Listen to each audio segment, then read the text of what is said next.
I still check my closets before I sleep, even at 32 years old.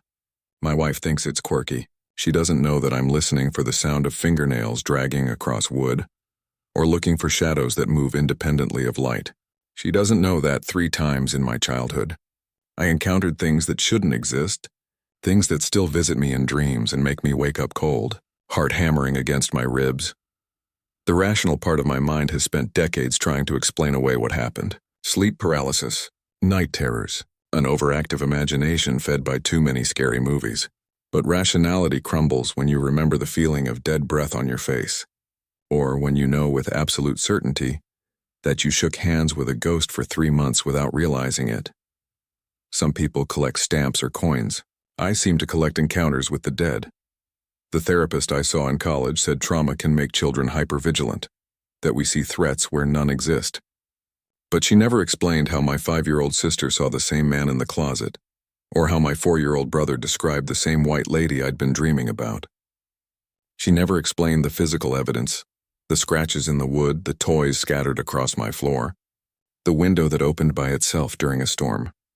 When I was 9 years old, I lived with my mom and little sister in a small house in a quiet town, where kids still rode their bikes until sunset, and parents didn't worry about locking doors.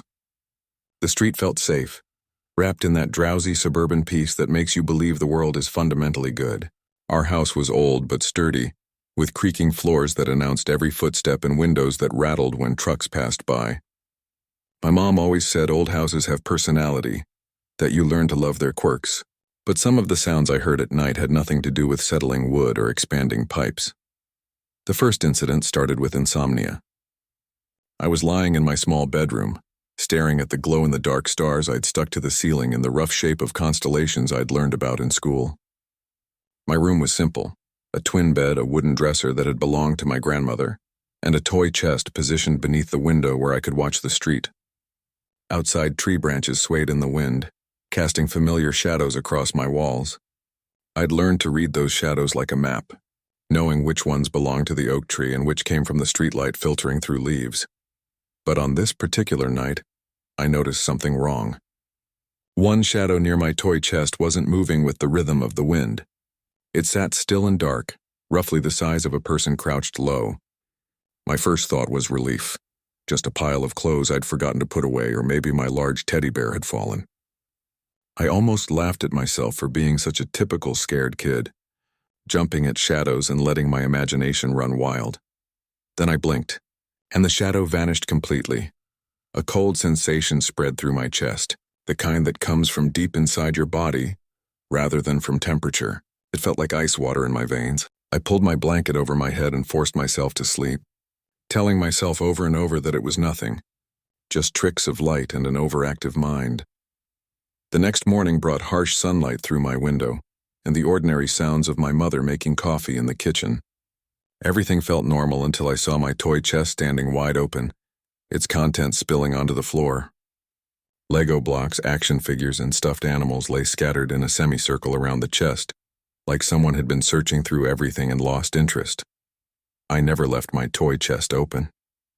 My mother had a strict rule about keeping toys organized, and I'd been yelled at before for leaving messes.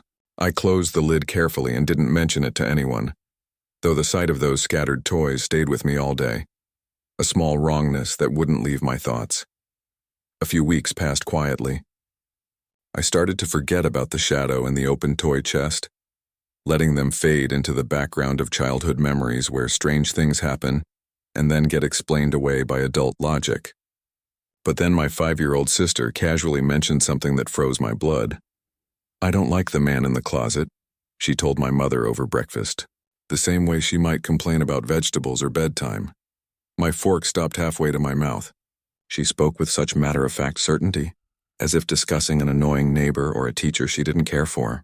There was no drama in her voice, no attempt to get attention or cause trouble. Just a simple statement of fact that made my stomach drop. My mother barely looked up from her coffee. "Little kids imagine things, honey. There's no man in your closet." But I was watching my sister's face, and I could see the difference between imagination and memory. She wasn't making this up or playing pretend. Her eyes held that distant look children get when they're remembering something that confused or frightened them. When she described how he would stand in her closet at night and whisper things she couldn't understand, her voice never wavered. That night, my mother tucked my sister into bed and said a prayer with her, but she didn't check the closet. I wanted to tell her to look, to just open the door and prove there was nothing there, but the words wouldn't come. Instead, I lay awake in my own bed, listening to every sound in our small house and trying to convince myself that my sister's imagination was just more active than most. Around 2 a.m, I heard something that made my skin crawl, a slow, deliberate dragging sound across my bedroom floor like fingernails being drawn across wood. The sound started near my closet and moved steadily across the room, stopping right beside my bed. I lay perfectly still, clutching my blanket and trying not to breathe too loudly. The rational part of my mind cycled through explanations. A mouse, the house settling, something falling. But the sound was too purposeful, too human. I was absolutely certain that if I looked over the edge of my bed, something would be staring back at me. The dragging sound stopped, but I felt a presence lingering beside my bed. The air seemed thicker, charged with the kind of electricity you feel before a thunderstorm. I stayed frozen until exhaustion finally pulled me into restless sleep. Morning light revealed fresh scratches in the hardwood floor, long parallel lines carved deep into the wood beside my bed. They were clean and precise, as if someone had deliberately dragged their fingernails across the surface with considerable force. When I ran to show my mother, she became angry rather than concerned.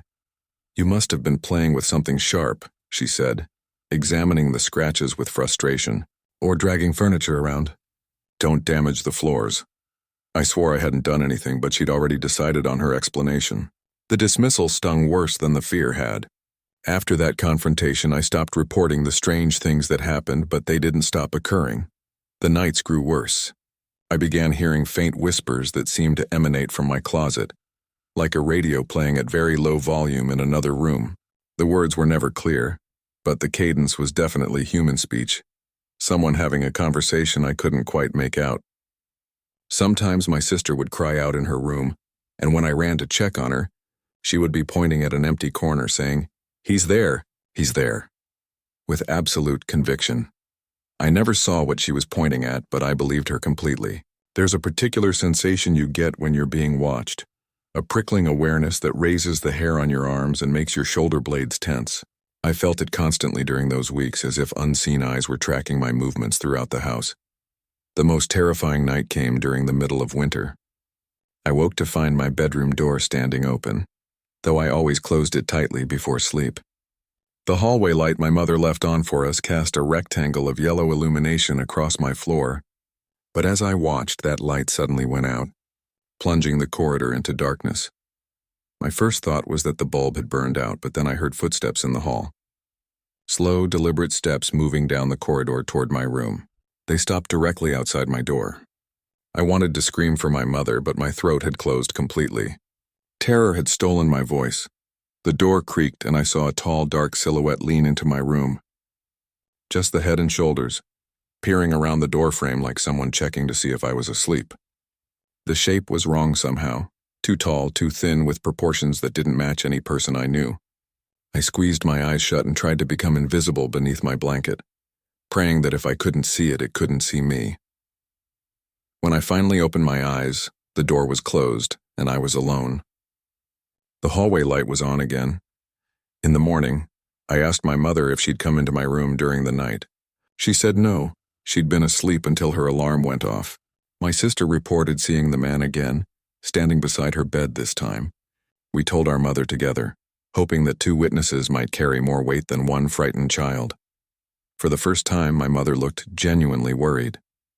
She lit a candle and walked through every room in the house, saying prayers in both English and Spanish. The house felt lighter somehow after her ritual, and for about a week, the disturbances stopped completely, but the peace didn't last. One afternoon, I came home from school before my mother returned from work. I was sitting on the living room couch working on math homework and enjoying the quiet house, when I heard a loud slam from my bedroom. The sound was unmistakable, my toy chest lid closing with considerable force. The problem was, nobody else was home. I told myself it was the wind, that maybe a draft had caught the lid and slammed it shut. But when I walked down the hallway to investigate, I found my bedroom door wide open and my toys scattered across the floor again. The toy chest sat closed and innocent-looking, but the evidence of disturbance was undeniable. I backed away from my room and waited outside until my mother came home. When I explained what had happened, she blamed the cat we didn't have and suggested I was being dramatic. Years later, after we'd moved away from that house, I finally asked my mother directly if she'd ever experienced anything unusual there. She hesitated for a long moment, and I could see her weighing honesty against the desire to protect me from disturbing thoughts. Sometimes I would wake up and see a shadow standing in my doorway, she finally admitted. I never told you kids because I didn't want to frighten you, but yes, I believed something was wrong with that house. She told me she thought it was the spirit of a man who had lived there previously, someone who hadn't fully moved on. She didn't elaborate beyond that. But her confession validated everything my sister and I had experienced. We hadn't been imaging things. We hadn't been seeking attention or making up stories. Something had been living in that house with us. Something that wanted us to know it was there. Even now, as an adult with a mortgage and responsibilities and a rational understanding of the world, thinking about those months makes me feel sick to my stomach. It wasn't imagination or night terrors or the overactive fears of childhood. It was real, and it was malevolent, and it left marks that I still carry decades later. Sometimes late at night when I can't sleep, I still hear the sound of fingernails dragging across wood. And I still check my closets just in case. When I turned 10, my mother remarried and we moved into a larger house to accommodate our new family structure. The house was modern compared to our previous home. Built within the last decade and situated in a quiet neighborhood where mature trees lined the streets and children played safely in their yards. I was excited about the move, thinking that a fresh start in a new place would mean leaving behind the strange experiences that had plagued our old house. I was wrong. My new bedroom sat at the end of a long hallway, with 2 large windows overlooking the backyard and a walk-in closet that was significantly deeper than what I was used to. The room felt spacious and bright during the day, but at night it seemed to expand into something vast and unknowable. The first sign of trouble came on my very first night there. I woke around midnight to the soft sound of movement in my closet. Not loud or dramatic, just the gentle whisper of fabric brushing against fabric as if someone were carefully moving clothes aside to make room. I stared at the closet door and told myself it was just the house settling, that new houses make noises while they adjust to temperature changes. But then I saw the door move. Not swing open dramatically, but shiver slightly, as if someone had pressed against it from the inside with just enough force to make it tremble. The movement was subtle but unmistakably purposeful. I wanted to run to my mother's room, but fear had paralyzed me completely. I stayed frozen in bed, eyes locked on that closet door, until exhaustion finally pulled me back into uneasy sleep. Morning brought sunlight and the ordinary sounds of my family beginning their day, but it also brought the discovery that my closet door was slightly ajar. I distinctly remembered closing it tightly before bed. I'd developed that habit in our previous house, but now it stood open just a few inches, as if inviting me to peer inside. When I asked my mother if she'd gone into my closet, she said no, and suggested that air pressure from the heating system might have pushed it open.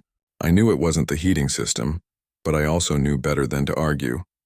The nights that followed brought new disturbances. I started hearing rhythmic tapping against my windows, a steady pattern that sounded like someone gently knocking on the glass.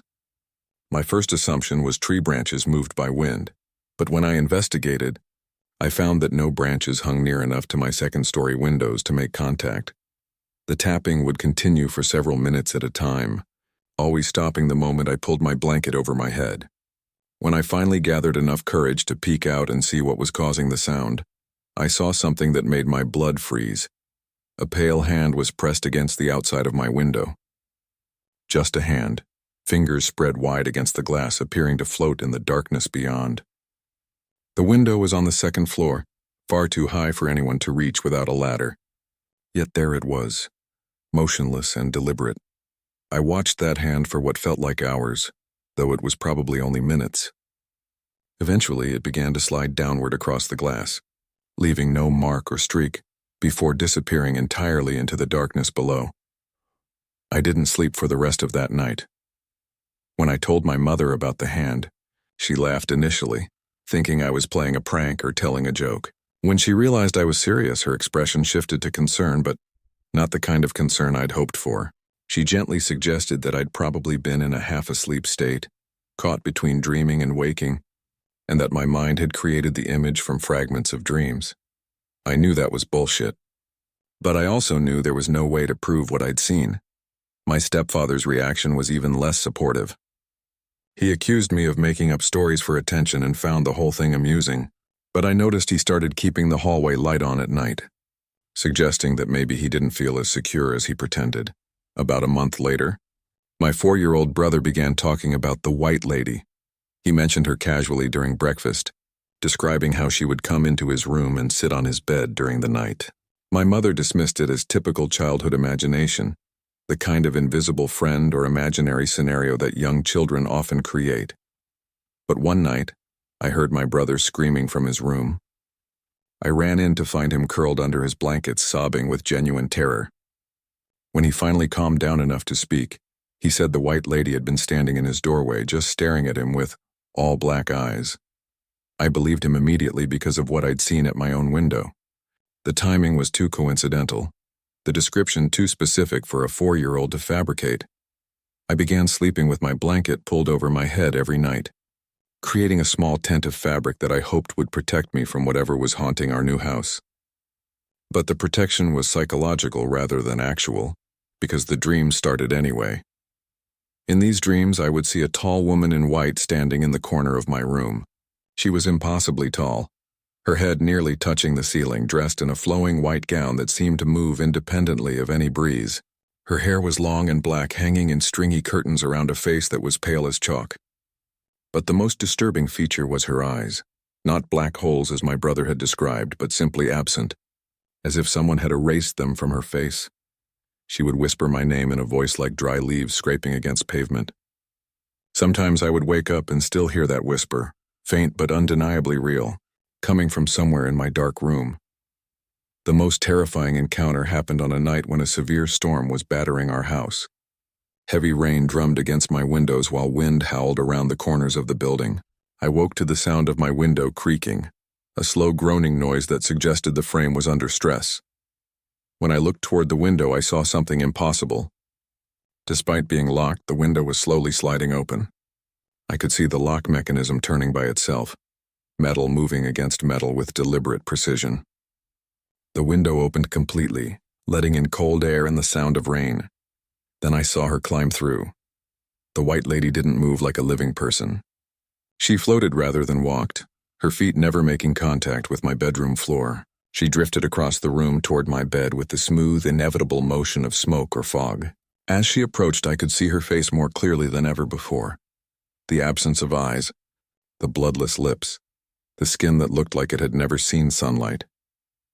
She leaned down until her face was directly in front of mine, close enough that I could feel her breath on my skin. It was cold like air from a refrigerator and carried a strange metallic smell. She whispered my name again, and this time I found my voice. I screamed as loudly as I could. My mother and stepfather came running, but when they turned on my bedroom light, the window was closed and locked and no one else was in the room. They were angry with me for frightening everyone, but I could see underlying worry in their expressions. They knew something was wrong, even if they couldn't admit it. The strange thing is that I don't have clear memories of what happened between the moment I saw the White Lady floating toward me and the moment I started screaming. There's a gap in my recollection, a blank space that might have lasted seconds or minutes. I have the unsettling feeling that something happened during that lost time, but I can't access the memory. My parents decided I was having night terrors and took me to a therapist for several months. The therapy helped me develop coping mechanisms for fear and anxiety, but it didn't address the root cause because the therapist, like my parents, assumed the experiences were psychological rather than supernatural. We lived in that house for 3 more years, and I never adjusted to it. My brother stopped mentioning the White Lady, but I don't think she stopped visiting him. I would hear him crying at night and saying, "Go away," in a small, frightened voice. I think he simply learned, as I had, that adults don't believe children who report supernatural experiences. Even now, decades later, I struggle with storms. When rain pounds against windows and wind howls around buildings, I find myself checking corners for tall figures in white. I glance over my shoulder more than most people, always half expecting to see something that shouldn't be there. The experiences from that house have stayed with me into adulthood, a constant reminder that the world contains more than what we can easily explain or accept. I'd be more willing to dismiss everything as childhood nightmares if not for the physical evidence. The hand on my window that I saw before my brother ever mentioned the White Lady. The window that opened by itself during the storm. The consistency of details across different witnesses. Some experiences can't be rationalized away, no matter how much we might want them to disappear into the comfortable category of imagination and dreams.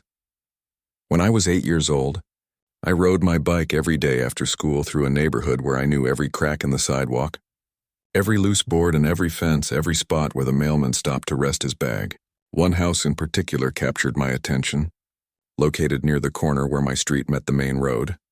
The house had a long driveway that sloped down from a modest single-story home to meet the sidewalk, with a well-maintained lawn stretching between the driveway and the street. Most afternoons when I rode past, an older man would be standing at the bottom of that driveway, right where the pavement met the public sidewalk. He was a pleasant-looking man who always wore a tan baseball cap and seemed to spend his time observing the neighborhood with the casual interest of someone who had lived there for many years. He never stepped onto the sidewalk or crossed into public space, but he would call out greetings to people who passed by. When he saw me on my bike, he would wave and say hello, and I would wave back. My mother had strict rules about never crossing streets without supervision, so our conversations always took place with me on the public sidewalk and him standing in his driveway. The distance between us was probably 15 or 20 feet, but we could hear each other clearly across that space. Our interactions started simply. He would ask about school, comment on the weather, or compliment my bike, but gradually his questions became more specific and personal. He knew I had a little brother, though I couldn't remember mentioning him. He knew my father had recently bought a new car, though I hadn't told him that either. He seemed to know small details about my family that a stranger shouldn't know. At the time, I assumed he was simply observant, the kind of neighbor who pays attention to the families on his street and picks up information through casual observation. Many older people in suburban neighborhoods develop that kind of detailed knowledge about their surroundings. One day, I got a new red bicycle with a shiny silver bell that I was particularly proud of. As I rode slowly past his house showing off my new possession, he called out, "Nice bike. I like that bell." He asked if I wanted to race him to the corner. I told him no, because my mother would be angry if I rode too fast or went too far from home. He smiled and said, "Maybe one day." After that, our conversations became more regular and detailed. He told me about a cardinal that liked to perch on his fence, and about a rule he had about never stepping on a particular stone in his driveway. He shared a story about a dog that used to bring him slippers, and described various small events and observations that suggested he spent considerable time watching his yard and the surrounding neighborhood. I began looking forward to seeing him. During my after-school bike rides, some days he would be there and some days he wouldn't, but his presence had become a pleasant and expected part of my routine. He seemed like a kind man who enjoyed talking with children and had time for small conversations that adults often consider unimportant. Then, for about a week, he stopped appearing. I rode past his house multiple times, but the driveway remained empty. The curtains in the front windows were closed, and the house had the still, unoccupied feeling that buildings get when no one is moving around inside them. I wanted to ask my mother if I could cross the street and knock on his door to see if he was okay, but she maintained her rule about not crossing streets unsupervised. I was worried that he might be sick or that something had happened to him. A few days later, I saw a woman working in the backyard of his house. I had never seen anyone else around the property before, so I assumed she must be a family member or friend helping to maintain the yard. She had her hair pulled back and was carrying a watering can, tending to flowers in the back garden area. I stopped my bike down the street and watched for a while, debating whether I should call across the road to ask about the man I'd been talking with. But I felt shy about approaching a stranger, and I was also conscious of my mother's warnings about not talking to people I didn't know. The woman seemed absorbed in her gardening and didn't notice me watching from a distance. A few days after that, I saw her again, this time sitting on the back porch with a coffee mug in her hands. She appeared relaxed and comfortable, as if she belonged at the house. I watched her for several minutes before she got up and went inside through a side door. Finally, my curiosity overcame my nervousness. I waited until I was sure my mother wasn't watching from our house, then quickly pedaled across the street and rode up the long driveway toward the back of the property. The house looked different from up close, larger and more imposing than it had seemed from across the street. I felt like I was trespassing, even though I was only trying to ask a simple question about someone I'd been talking with for weeks. The woman heard me approaching and came out to meet me at the back gate. She looked surprised but not alarmed to see a small boy with a red bicycle standing in her yard. "What are you doing back here?" she asked in a tone that was curious rather than angry. I explained about the man I'd been talking with, describing our regular conversations and how he would stand at the bottom of the driveway and wave when I rode past. I mentioned that he knew my name and had promised to race me someday, and that I was concerned because I hadn't seen him for over a week. The woman listened carefully, wiping her hands on her dress as if she'd been working in the garden. When I finished my explanation, she said the man I'd described sounded like her husband.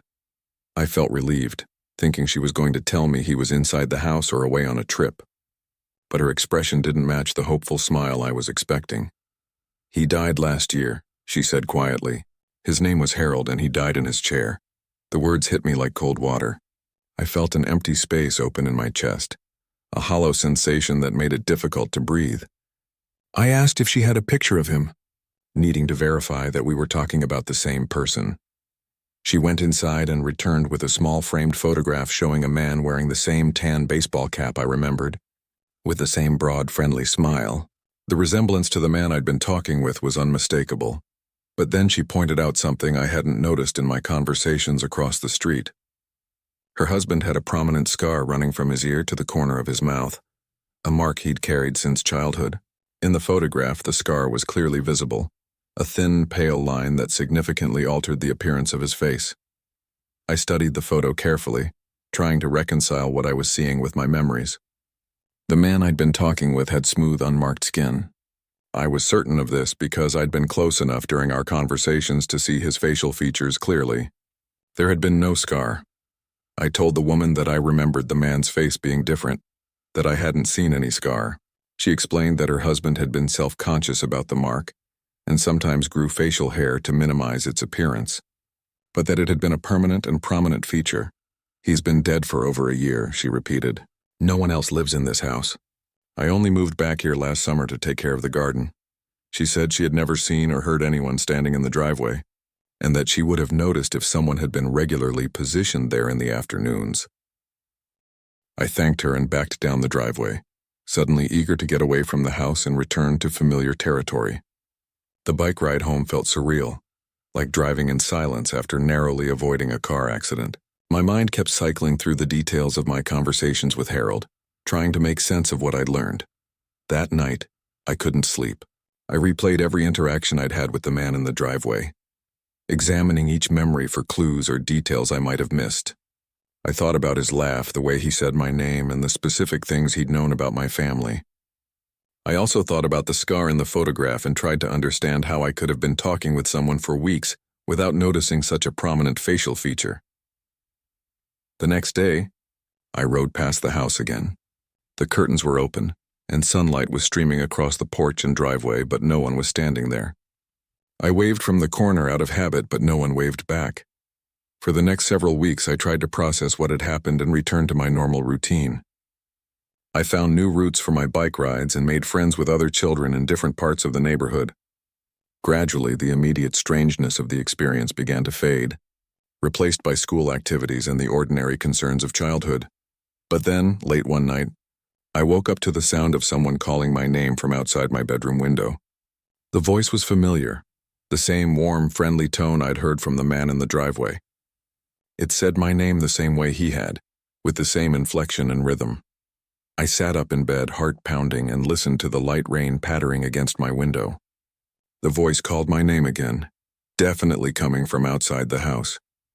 I shouted for my mother and pulled the covers over my head, hoping that hiding would make whatever was happening stop. She came running into my room and sat on the edge of my bed asking what was wrong. When I told her about hearing my name called from outside, she rubbed my back and assured me it was just the wind.